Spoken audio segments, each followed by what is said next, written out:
Thank you, Dr. Rai. Thank you, Rajan. I am between you and lunch, and I am the last speaker of the session.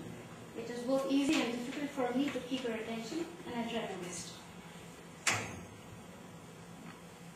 I was just trying to do a cyber profiling, and if you look at it, internet initially was developed for interchange in terms of internet textual content between friends who wanted to exchange information. Today we are already using a lot of multimedia exchange files. We have social networking sites. And future, my guess is we'll all be wearing some chips somewhere. That's what I would like to have. And just say hi to each other if we want to, if we come in the same cloud that we would like to share. I mean, we decide, okay, these are the people who, when they reach our cloud, we can say hi to them and continue the conversation. And say bye to them. I mean, so that's what I do. And second point that I brought out is what the children are doing. Where are they accessing it? Homes, schools, colleges, cyber cafes, their friends' homes. This is again a repeat. How are they accessing the internet? It could be desktops, laptops, high-end handphones, which each one of us has started to give to our children. We are giving it for a reason. We want to keep a track and be able to be there for them if they need us. But they know how smartly to use it the other way around. And we can't stop them from doing it. They all today own an iPod, whether we can or not, but each one of them owns an iPod and knows how best to use these iPods to go onto the net. And the PSPs, unfortunately, I spent a lot of money to give PSPs to my sons, and they're using it in various other ways I had not thought about. The one sad part is I realized most of the games that they're using are, theft or hit the road or God knows what else, and I got a little amazed at what they're doing, but and unfortunately these games give them points for doing that. So the moral there is totally gone. There's how much access they have? Well, they have access almost 24/7. We've heard it. And if parents who are both working are busy and tired, they will have unmonitored access even at home. What content they are accessing? Educational references, again games, chatting, this is a repeat. And what other things they are accessing, I do not know. I do not know whether we can really put that on what all is there on the net. They may know more than us or better than us on that point. Some of the popular activities that these young users are there on the internet for. It is again a repeat. Most of my speakers earlier have stated them. Online gaming is becoming very common. Dating and friendship is becoming very, very popular, and I've had very many young friends who say it's much smarter than what you all had at your time.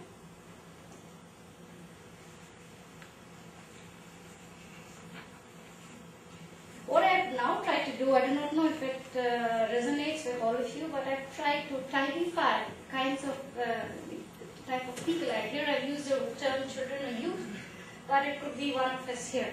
So I said there is one type of the youth who's on the net who has the need to be aware of these problems that will lead to them having a low career or a very poor career in the future. So these children are, they generally do not go into any kind of a hanky-panky. The second is the children or the youth from affluent families who are growing unmindful of any society norms at all. They live in their own cocoon. They can have and do what most others cannot. This is what they know. Well, I am above most of the other friends of mine. And to me, any digressions, if I do get into, I will be saved by my parent, or I will be able to pay some money. It can be a very, it can be a person from a very lower income group, or it can be somebody from the highest income group. And this group is unmindful of the realms of right and wrong, good or bad. They're only testing their own intelligence. How far can they go? How much deeper can they go? Can they really test what the so-called smart techies have developed? Can they show them that, look, I can go beyond, I can break what you've done? So this type is the third type that I have tried to really put. saying. This is a prescription that I'm trying to bring up. This is totally personal. So what I've said is that for the first time, we watch for the weak links and further inform the consequences of slight slip-ups that they do. So the family, the education institutions, and various awareness campaigns to keep them in place, to tell them, look, if you slip up here, this is what it will bring you into. These are the consequences that you'll have to face. So you keep them, informed always. There are times when there is a gap in information, and children may, just play with things and get into trouble they did not need to. Some of these children can at least be kept away from getting into trouble by keeping them well informed. This is slightly more severe than what would have otherwise, because that would then get ingrained in the minds that it's not money or power which can always save them from wrongdoings and then getting away from it.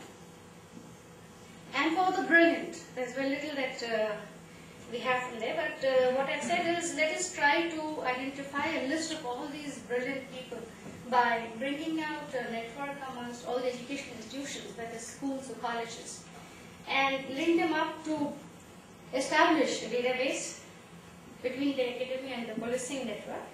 Keep a tab and groom them to, instead of creating problems for themselves in the society, to create tools and technologies, because they're the best ones to do that. But they'll know how, and this is being done. We have some very smart kids who have been roped in by the government and private people to make use of their intelligence. And I'm worried by the industry also. Yeah, the industry too. Incidents. We also have a CCA, but more importantly, we have cybercrime investigation cells in Bangalore, Chennai, Delhi, Gujarat, Gurgaon, Hyderabad, Pune, and Thane. And we also have another program called the Information Security Education and Awareness, which the Department of IT is doing with support from CDAC. And it has the following objectives. That is the identification of resource persons and stakeholders, conduct workshops and conferences for stakeholders, and right up to dipstick analysis, study of information security awareness. So they've set out a good role for themselves. And we have several public and private sector initiatives. Many of the people chose a central database on statistics on all child online abuse, information outreach in smaller cities, and time-bound punitive measures. Yes, this is what I needed to say. Presence of too many cases. I mean, if you have a lot of statistics and details on what's happening, is worrying, is very disturbing. We have lots of data from the world outside. We have an absence of similar statistics in the country. Both of them are equally worrying. What's happening, therefore, is we're missing out and we're not able to take preventive measures to stop, to control, to prevent similar cases happening within the country, because people are not able to come out and report. There is a gap which we need to fill, that it can to protect children. And therefore the underlying statement is, through awareness, consultation, education and action, you can build a safe, child-safe institution. I have again listed out 12 steps to provide child protection in schools and colleges. Some of them is repeat, but it is put in a different form because this can be taken back to school by schools and colleges to see if they are really conforming to the list that I have here. So we have to, the first one says, is hiring even on an ad hoc or temporary basis.